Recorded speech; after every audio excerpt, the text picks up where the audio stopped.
Hey everyone, welcome to the Creek. My name is Jared Miller and I'm the ministry lead here. And this is where it all sort of starts. It's also where it all kind of ends. This story that I'll get to in just a second is a starting point and an ending point. I started my first video in this room by talking about how every ending is kind of a beginning. And so this video has a special place for me, a special significance, because this is the first time that we've gotten to experience this Easter story in this way.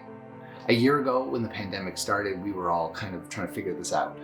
We were all trying to think of if this 2 weeks was really going to just last 2 weeks, what was going to come next, how many things we were going to have to cancel, what was going to be the loss and the cost of it all. We didn't think that in a year's time we'd still be here, and yet here we are, engaging with God in a digital space, finding ourselves in God's story, creating content that disciples our head, our heart, mind, and our body. This is the start of the Easter story. Today at sundown will officially begin the day that we call Good Friday in the church. And it's a weird name for a day that is largely about the crucifixion and torture of Jesus Christ, the Son of God, Jesus of Nazareth, Yeshua bar Joseph. It's a strange story because it's not good in and of itself. It gets goodness given to it by what happens in a few days' time. In theological language, it's imputed a kind of goodness after Sunday, but we'll get there too in just a second. The reality of this day is that everything kind of slows down. The Gospels have largely been on a crash course to get to this point, to get to this story, and they rush through 3 years of ministry. We know it's 3 years of ministry because we get sort of 3 distinct points where Jesus celebrates annual feasts. And we come to this day that we call Thursday, and we find Jesus celebrating the story of the Passover. This is one of the oldest stories and is in fact probably the formative story for the Jewish people. It is the story that marks them and identifies them as the people of God and who are called to be a covenant people to the world. It's the story that leads them out of Egypt and into the promised land.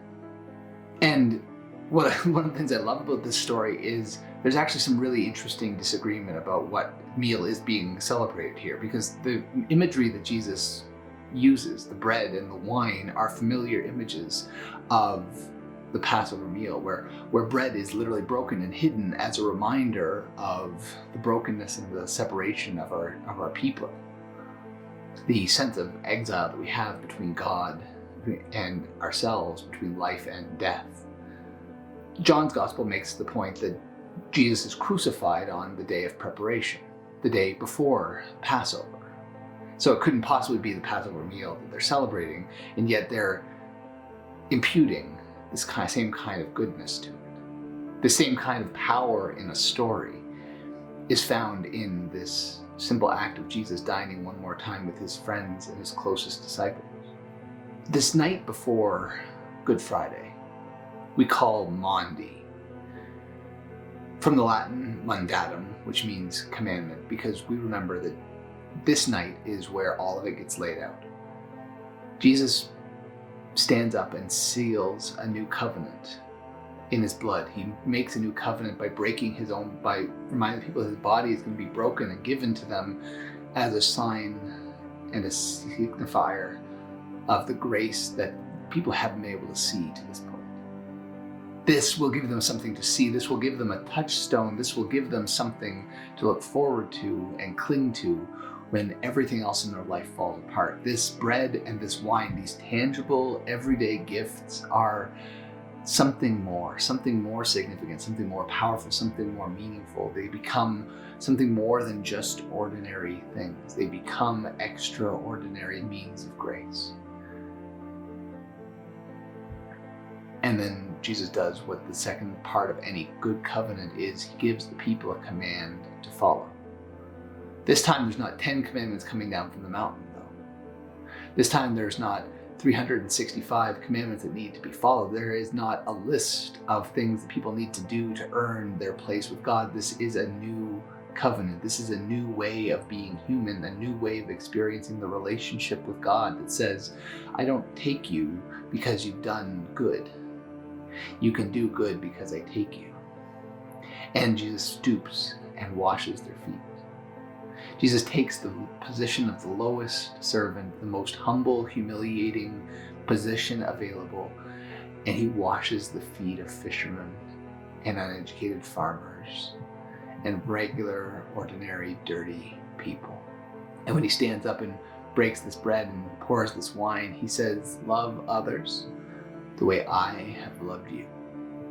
That's it. That's all. That is the sum total of the commandments of the new covenant. Love others the way I have loved you. It's not an eye for an eye or a tooth for a tooth.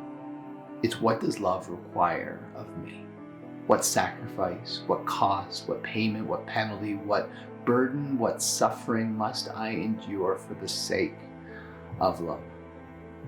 That's what this story is about. That's what God's story is all for.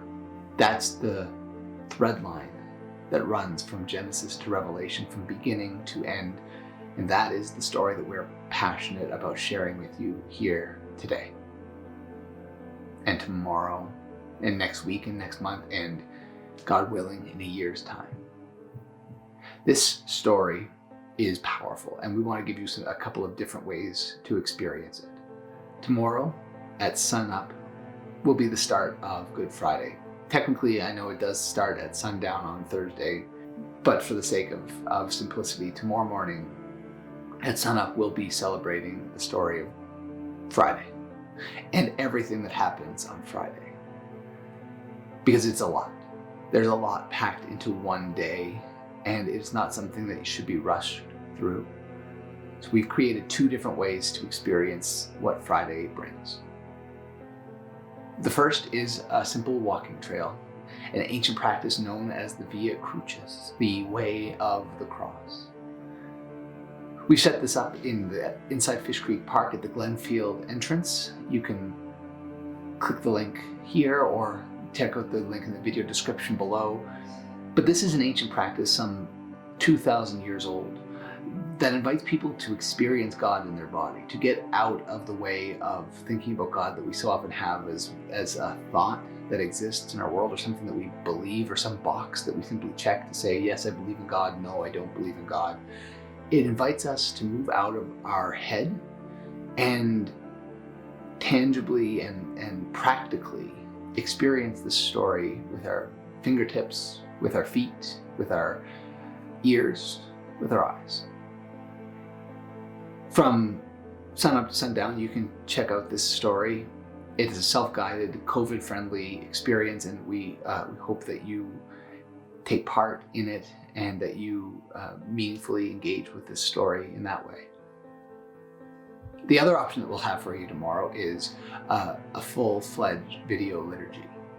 We have a 40-minute video that'll be going live on our channel tomorrow, so make sure you're subscribed to our channel here. Click the red button below to get that video in your feed. We'll also be sharing it on social media, on Facebook and on Instagram, so make sure you subscribe there to find it as well. Then on Sunday morning at 9 a.m. we'll be gathered again inside the Glenfield entrance at Fish Creek Park to finish this story together, to hear how it ends, because Friday's not the end of the story.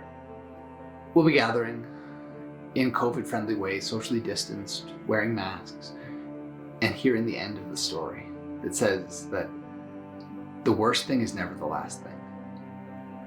The end of the story is not what you think it is when the book closes, when the stone is rolled in front of the tomb, and when darkness falls. Wherever you are and whatever your story is, we're praying for you this week. We're praying that you're going to find yourself in God's story, and that God's story will be most magnificently and powerfully told through this special week. For now, Take care of yourselves and take care of each other. And we will talk to you this weekend. Cheers.